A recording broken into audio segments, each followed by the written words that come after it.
Home. I'm large. I contain multitudes. Walt Whitman, Song of Myself. There. I point, pausing to visualize the option.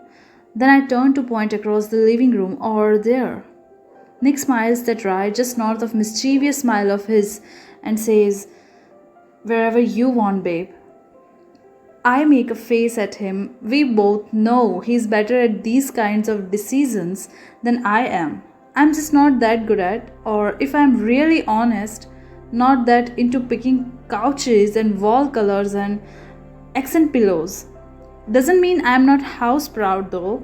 I am. I love having an uncluttered, beautiful space to live in and welcome friends and family into. So I'm lucky that Nick enjoys the settling in process and I trust his aesthetic completely. I don't know anyone with finer taste than Nick, so it seems kind of pointless for me to get too involved, just as he did during the final phase of planning. When I was shooting The Sky is Pink, he took the lead on getting our home ready for us. The house we have just moved into after a year and a half of marriage is the first home I have owned since I moved out of my apartment in Mumbai not long after my father's death. 7 years between then and now, all of the places I lived in were rentals or hotels. I seem to be returning to my old nomadic ways, or maybe I just hadn't been ready to plant myself in one spot and watch my self established roots. But here, now, roots seem like a good thing, and so does stability. Who is the person writing this? A part of me asks as I watch those words take from roots. Stability, really? Yes, really, I answer.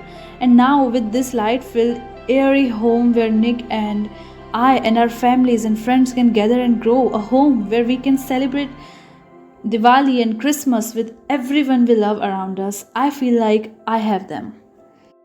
Our house is planted on a hillside with a view of Los Angeles below.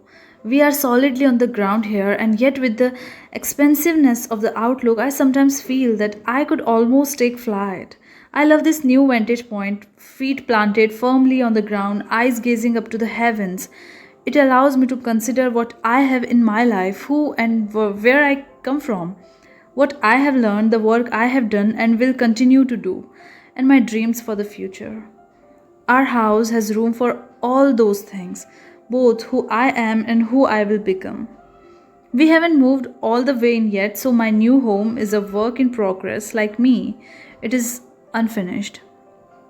As I consider the potential of this house and these rooms that I now inhabit, I feel myself wanting to explore another, less literal set of rooms, looking forward into the inner landscape of my future. If my life were a home, what kind of rooms would it need? I plan to be in the world of entertainment for as long as I can, stretching myself by learning new skills and venturing into new kinds of roles for as long as audiences will have me. So, in my inner house, there's a large room for the actor in me, a room big enough to fit all of the writers, directors, co producers, and co actors I will be collaborating with in the future, big enough to contain the peeled high stacks of scripts that I still love reading in a physical format.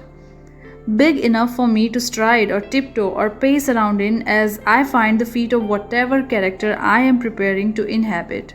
It's a space that inspires creativity and risk taking, so plenty of bold strokes and touches of edginess belong in this room. As much as I am enjoying my sense of groundedness right now, I have always been one to push boundaries, and that's not going to change anytime soon. Hashtag can't stop, won't stop. There needs to be a room for business endeavors too, because in addition to being an actor, I have been a film producer for more than 5 years now, and I see myself doing more of this in the future that I am envisioning. Shortly after I stepped into my 30s, my mother said, "You know that female actors in Bollywood have a shelf life. As soon as you hit the ripe old age of 35, no one will be interested in you as love interest anymore. Even if the man you are staring with is in his 50s or older, if you are going to be financially independent." This was a theme of my mother's and her mother's before her too, financial independence. You need other options. The ripe old age of 35 is no longer an assured expiration date for leading lady roles, thanks to the growing number of women of all generations who are working hard to push the envelope, although there's plenty of room for continued improvement. That was not the case when my forward thinking mother set up Purple Pebble Pictures in 2015. When I asked my mother how she came up with the name, she responded, "Purple stands for royalty, and you are a queen." Then, laughing at her own joke, she added, "And you are moving all the time like a rolling stone, but you are not big enough to be a stone yet. You are still a little pebble," and so the name struck. My thought was that I would not star in the films that Purple Pebble Pictures produced, at least not at the start. I wanted to be able to take myself out of the equation so that the business could stand on its own feet while I handled the creative aspects of the films. From poster design to post production, my mom handled the business side of things. Mom has a natural business sense and is savvy with money. She always made the investments and financial decisions in our family. Whatever salary my father received, he put directly into her hands, and so she was eminently qualified to handle the finances of our production company. Any business acumen that I have learned from her. We decided that rather than producing Hindi films, we would start with regional ones. There are 28 states and 8 union territories in India, and many of them have their own language and their own film industries, though they are smaller relative to the Hindi film industry. My father was from Punjab, my mom grew up in Bihar, and her mother was raised in Kerala at the southern tip of India next to Tamil Nadu. Having myself grown up in so many different places, I am an accumulation of many different parts of India, but I didn't see a lot of stories that were reflective of all of those places being brought to a mainstream audience. My Nani used to tell us about her school days in Kerala, where she lived on a rice paddy farm in a hut on a river, and how, in order to go to school, she and her siblings had to travel by boat. I was fascinated by that world, and eventually I visited her old home with her, but not before I had fully imagined the landscape and made up my own stories about all the details of her younger life. I believe that good stories are universal and that they come from everywhere. The idea of our production company was to shine a light on storytellers who didn't get the platform that Bollywood movies provide. I am a big believer in creating opportunity where I don't see much happening, and so I wanted to put my might behind those filmmakers. Now, a lot of Hindi movie productions are going regional too, which is good news. But when I started doing, I was one of only a handful. We also back a lot of first time filmmakers. Someone's got to take a chance on newcomers.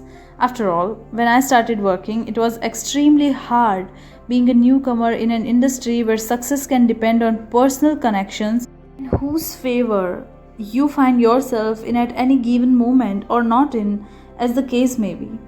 I want to create opportunities based on merit in my company. I want to give back to artists what the arts have given to me, a livelihood and a purpose.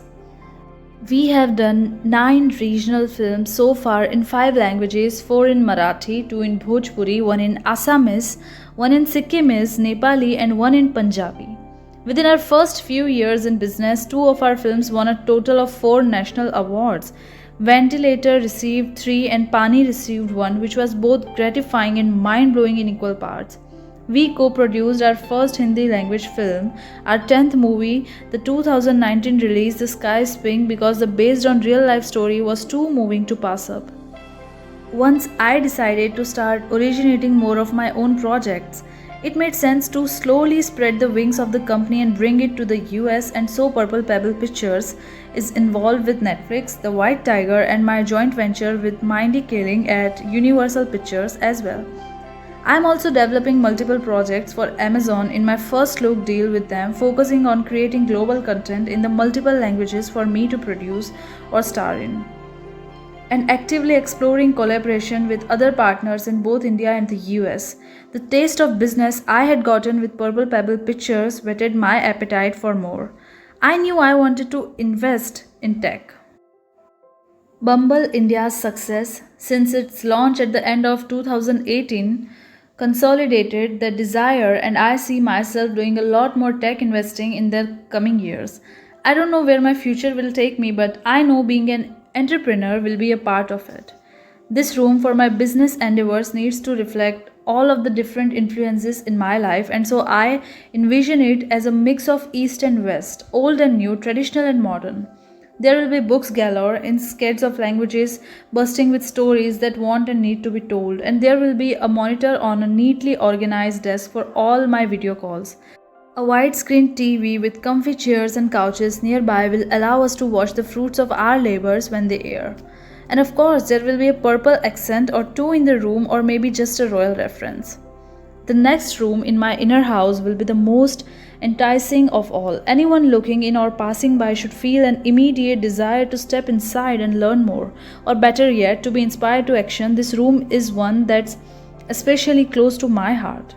One day in 2006, a few years into my career, I finished shooting early and went home unexpectedly in the middle of the day.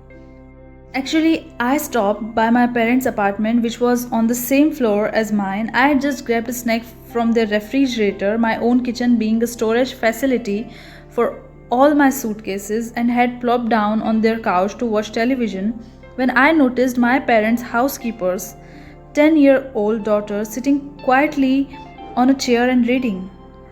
Hey, what's up, Choti? I asked. I didn't think it was a school holiday, but sometimes I lost track of things like that. Why aren't you in school? I don't go to school anymore. I blinked. Why not? Because my brothers have to. It was offered as a simple fact. No longer hungry, I put my cold pakora down, went to find my mother so we could get to the bottom of whatever was going on.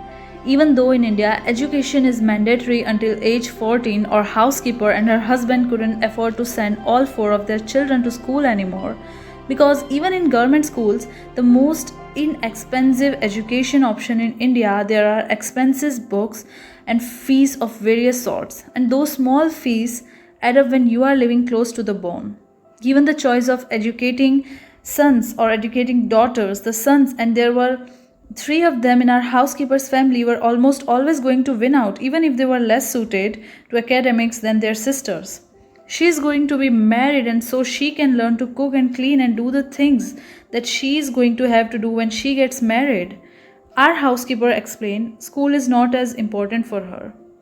I had seen the undervaluing of a female's life and future play out years earlier in terms of health when I assisted at one of the free medical clinics my parents offered periodically in rural, undeserved areas. And girls in need of medical attention hadn't always received it. I had seen it play out when the tiny newborn girl had been left under my mother's car when I was 7, and I had grappled with making sense of a world in which this could happen. I had seen it play out during my travels as Miss World when I visited children in need around the world, and now in my parents' own house, it was playing out again. I couldn't sleep that night. I thought about the ways in which my parents had always encouraged me to do well academically and become financially independent, and how they had always supported my dreams and then told me to dream bigger. My heart actually hurt as I thought about the way I had been encouraged to create the life I wanted, in contrast with the way so many girls in my country and around the world were given no choice in their lives. I had seen what that lack of choice led to: the likelihood of receiving little or no education, becoming a child bride and often a child mother, and not getting adequate health care, resulting in unnecessary affliction and disease. When I got up early the next morning to go to work, I had an idea to propose to my parents. We would personally take on the financial responsibility for educating the children of any of our employees who desired assistance. Over the next few years, we slowly expanded to include others who reached out to us. Because I come from a medical family, our informal initiative eventually addressed health concerns as well. And in 2011, the Priyanka Chopra Foundation for Health and Education became an official non-profit organization. Our small, private, and self funded organization has provided numerous children with higher education to date, many of whom are girls, and we have provided much needed medical services to people in need of emergency surgeries or treatment they couldn't afford. By starting small with the children of people we knew, we made it an easy thing to do. But we quickly saw how just a little bit of effort on our parts could go a long way in the lives of each of these children. Miss World pageant has long included a focus on humanitarian work through its emphasis on beauty with a purpose. And a good portion of my duties when I wore the crown involved making a difference in children's lives by raising awareness of their rights to food, clean water, safe places to live, and education. After I surrendered my crown at the end of 2001, I continued my efforts to contribute to those in need, but in a somewhat scattershot way. Eventually, I realized that most of my efforts involved children, whether they were suffering from a lack of basic resources or ill with thalassemia or cancer. In 2007, I decided I could be more effective if I consolidated my efforts, and so I began volunteering for UNICEF in India.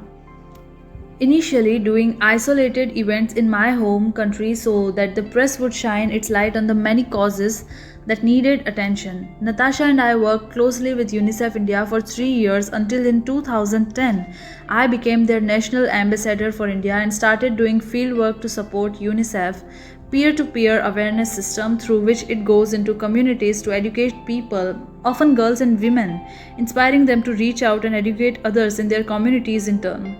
It's a brilliantly effective system because UNICEF India relies predominantly on local volunteers to understand what the major problems facing any given community are. They then empower local women and girls to go house to house with pamphlets that address the needs of that particular community. Having a neighbor knock on your door and then say, "Auntie, your young daughter should not be getting married yet," opens up conversation in a way an outsider could never do. My role was to visit safe spaces that UNICEF India has created for girls and women in villages, towns, and cities throughout the country, houses and rooms where they can go to get information about hygiene, nutrition, female health issues, education, and other matters, and where they can speak openly to one another about their concerns and learn from one another's experiences. After meeting some of the girls who frequented these safe spaces, I'd visit one or two of them in their homes or neighborhoods to see how they had used the tools they had been given. Then came the real purpose of my involvement, showcasing their stories by bringing them to the media and my social platforms. What I saw and heard in my travels around the country as a UNICEF National Ambassador made me a permanent foot soldier for a change. One of the first trips I made was into the slums of Mumbai. I was following a young girl that day, let's call her Saira, who had frequented a UNICEF safe space near the place she sheltered with her family. Child marriage is illegal in India, but she hadn't known that and she had learned that she had a right to say no to it. Something that had never occurred to her. A child activist was born. The barely teenage girl was able to convince her parents not to force her to marry, and after changing their minds, she went on to become an advocate in her community, sharing what she had learned with her peers so that they could convince their own parents not to rush them into marriage. In Chandrapur, a village on the outskirts of Nagpur in Maharashtra, I visited the home of a teenager named Sunita who lived in a mud and thatch hut with her father, a farmer, her mother, who did small clothing repairs for extra cash, and her two sisters. When her father fell ill and later her mother too, they said, "You can't attend school anymore. We need to get you married because we can't provide for you." Sunita wanted an education and she knew that in order to get one, she'd have to change her parents' mindset. "I can help you," she replied. But not by getting married. Her mother taught her to sew and Sunita became so good at it, she was soon doing more business than her mom. She became so skilled, in fact, that she was able to save up money for a sewing machine. Then she started a business making new clothes rather than just repairing tattered, worn out ones. Over time, she was able to pay for not only the sewing machine, but her schooling, her sister's schooling, and her parents' medical treatment. She now has 3 or 4 sewing machines and employees. I saw a lot of girls like Sunita and Saira all around India. Girls who have been empowered to create new realities for themselves. Not all of the girls that I met knew of me, but many did, having someone they had seen in movies or in televisions. I was told made the girls feel that the outside world cared about them, which gave them hope, something they sorely needed.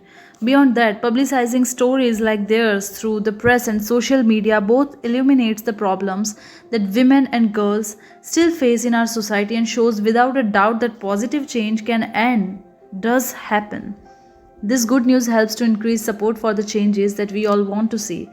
Since it's been shown time and time again that investing in girls and women brings stability to families and communities. When UNICEF asked me to become a global ambassador in 2016, I was beyond honored. After almost 6 years of doing field trips throughout India, I began visiting rural villages and refugee camps around the world, starting in Africa and the Middle East, focusing much of my time and attention on the children in these communities. One of my first trip to Zimbabwe, I spent time in a UNICEF shelter for girls who have suffered sexual violence. I heard many devastating stories, the most heartbreaking from a 14-year-old who had been married to an older man and subsequently had a baby. When the man became sick shortly before she gave birth, a local traditional healer told him that if he had sex with a virgin, he would be cured. A day after his daughter was born, he tried to have intercourse with the newborn and she died.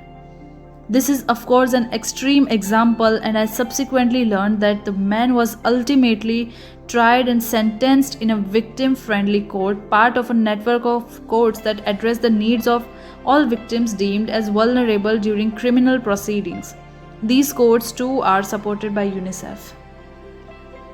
And yet, in spite of her trauma and loss, this 14-year-old, like almost all of the children I have met on my travels, wasn't hopeless. What I have seen, no matter where I am, is that even when they have seen horrors, even when they have had their homes and families destroyed, even when they are lacking basic necessities like food, clean water, and permanent shelter, children want an education. The children I met in Ethiopia and South Africa want an education, and so do those that I met in India, especially the girls. At the Jamtoli refugee camp in Bangladesh, I spoke to Rohingya children who were full of aspirations.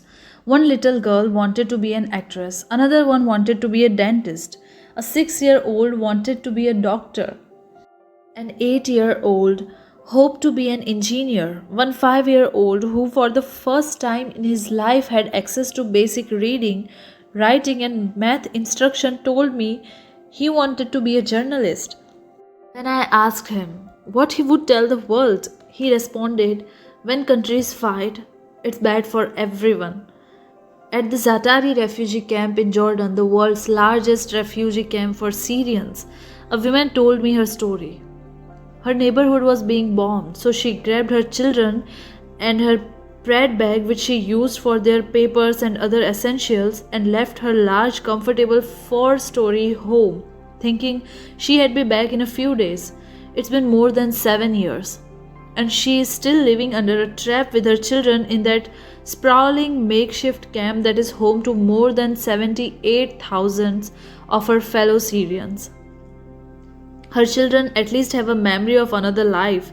A whole new generation of Syrian children has been born in the camp and knows no other reality. These children too want an education, and in the face of enormous obstacles, Jordan is making big strides in its efforts to provide them with one.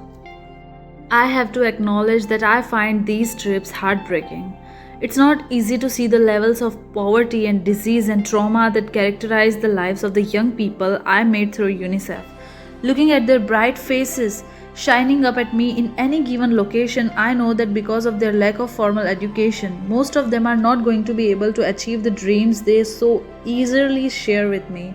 Most of the refugees I meet don't even have any papers or identification, essentially making them citizens of nowhere. But my job is not to show my sadness or my sympathy. I have to leave those things outside when I walk into the room. At some point after I became a public person, I realized that having a platform where people would be willing to hear what I have to say could be one of my greatest strengths. So I decided to use my voice to amplify the voices of people who weren't being heard. My job, than is to be a means to an end, to get the attention of people and direct it to conditions or situations that cry out for change. For example, when I did a Facebook Live event from the Kutupalong refugee camp in Cox's Bazar, Bangladesh, it generated 10 million users, 4.4 million views, and nearly 5 lakh engagements, making it the most successful Facebook Live event ever hosted by UNICEF. I believe that I have a duty and a responsibility to use my platform to amplify the voices of those forgotten, ignored, or abandoned by society, and as long as I can see that using my voice gets results, I'll keep doing it. We as human beings have a tendency to look away from what's uncomfortable or painful. It's natural. But if we can turn our gaze to what is difficult or open our eyes just a bit wider, we have the chance to do something life affirming. Some people think being philanthropic means you have to empty your wallet. It doesn't. When you can look at someone in need and do something about it, whether it's offering a smile or a sandwich or a few dollars, or sure, a hospital wing if you can afford it, that's philanthropy. The simple gifts of time, energy, and compassion can be life changing for those on the receiving end. Those gifts make our world a much kinder place, and that's the world I want to live in, a world of kindness and compassion in action. The room I am envisioning will have plenty of well tended plants to remind us that with enough care and nourishment, all living things can flourish.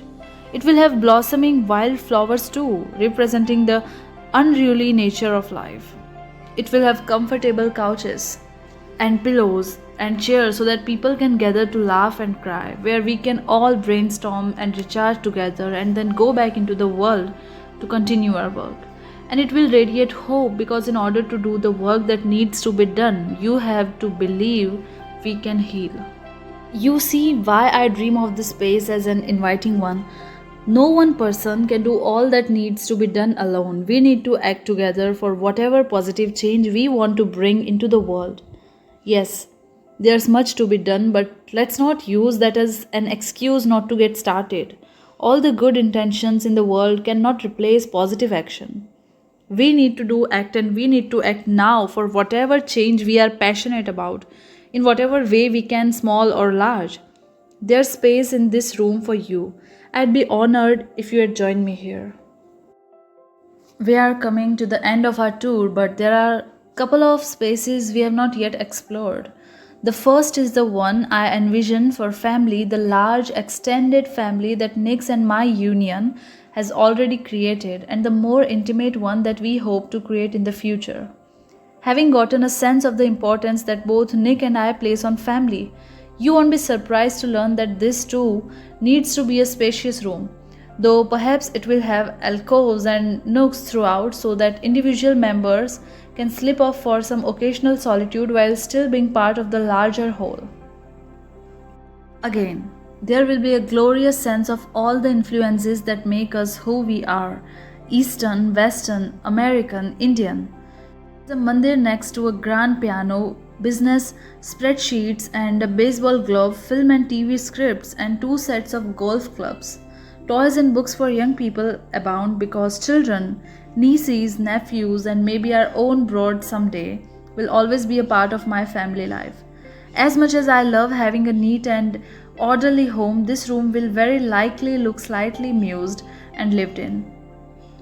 And that's just fine with me. The life of a family, both interior and exterior, is not always orderly, and there's room for that in this inclusive space. The final room in my inner house is for Nick and me.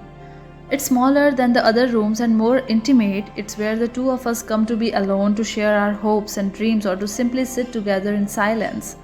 Whenever I want to reflect in solitude, to find a sense of stillness that may be eluding me, this is the room I come to, and while I have been open with you about my journey to date, this room is one that will remain relatively private.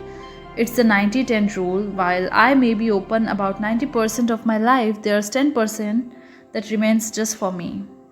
Remaining space is not a room with 4 walls, it's the outer landscape that houses my inner landscape. The physical terrace and lawn outside our actual physical house. It 2 is unfinished, and here's how I envision it in the future. Depending on the day, the sun may be beating down, or a soft breeze may be delivering the scent of the honeysuckle or mogra. Lily and bougainvillea vines provide bright splashes of color. Flowers abound, along with the loud excitement of Diana and Gino, the German Shepherd puppy that joined our family in 2019, and Panda, our new Australian Shepherd Husky mix rescue pup. The laughter of children fills the air. I'll have planted a gulmohar tree, also known as a royal poinciana or flame of the forest tree, with its magnificent orange red flowers, its graceful fern like foliage. It was my father's favorite tree. When we lived in Lucknow, there was a huge one that reached the second floor of our temporary accommodations. I had a few pet rabbits that I kept under its shade, and every evening it left us with a red carpet of fallen flowers. My family loved that tree. Gulmohar trees are fast growing, which is good news for me because I look forward to the day when I can gaze out on its vibrant life affirming blossoms and be reminded of my father. We'll put a bench under it where I can sit one day with our children, nieces, and nephews and tell them about their amazing grandfather and how he helped me make me who I am today. Then we all walk around to our front door and I will tell them a story they have heard time and time again. When I was in kindergarten, my parents and I moved from one army home to another. Outside every house in the new neighborhood was a nameplate so you knew who lived there. When ours was put up, I saw that it read Major Ashok Chopra MBBS MS Captain Madhu Chopra MBBS DORL. Surprised and hurt, I asked, "Why isn't my name on the nameplate too? Don't I live in this house?" Without missing a beat, my father answered, "So what would your name read?" I took a few seconds to think. Priyanka Mimi Chopra, upper kindergarten, which was added to the nameplate as Priyanka Mimi Chopra, upper KG. I tell this story because it's such a perfect example of how my parents raised me, with a sense of individuality and as a person who had rights, even at very young age. When I questioned Dad further about it that day, he told me that I was correct to point out the omission. "You live in this house too," he had said. "Your name should be on it." Many parents wouldn't have taken a complaint like mine seriously, but he and my mother did. The lasting effect was that I was not shamed for my feelings, my wish to be included, my keen sense of what's fair and not fair. I was taught self worth. I was given a voice. It is through my voice I believe that I can be of most use in this world. I believe that the purpose of every life is to make the journey the best one that we can for ourselves and for those around us. Those people who sit by our sides in our train, cars, sharing joint hopes and dreams. Those who leave sooner than they should. Those whom we encounter briefly at one station or another along the way. And those whom we may never meet personally but who are part of our larger world. When we act with care and kindness, we lift up ourselves and others. By working hard to create the circumstances that allow us to flourish, we help pave the way for those who travel alongside us and those who come after us too. That is, and what I will tell my children each time I tell them the story of the nameplate, which is why I offer the story to you.